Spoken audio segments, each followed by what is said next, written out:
Hi, welcome to the Bigger Brains course, Systems Thinking and Process Improvement.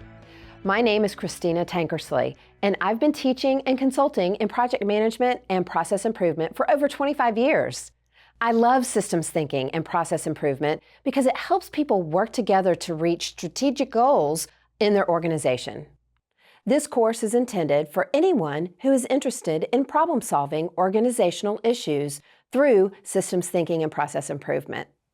We'll start with distinguishing between systems thinking and linear thinking and define the benefits and guidelines of systems thinking. Next, we'll identify the purpose of diagrams to map out systems and processes, distinguish between types of feedback loops, and identify elements to include in a process diagram.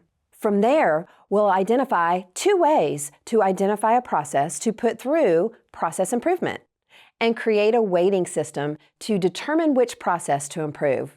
Then, we'll observe and collect process data, create a process map, and identify elements of a process map. Then, we'll look at ways to identify the pain points in a process, ask questions to analyze and understand the issues involved, and document our findings. Then we'll generate alternatives through idea generation, analyze alternatives, and select a solution. In our last section, we'll describe implementation steps, identify metrics to check for success, and discuss ways to verify our new processes are successful.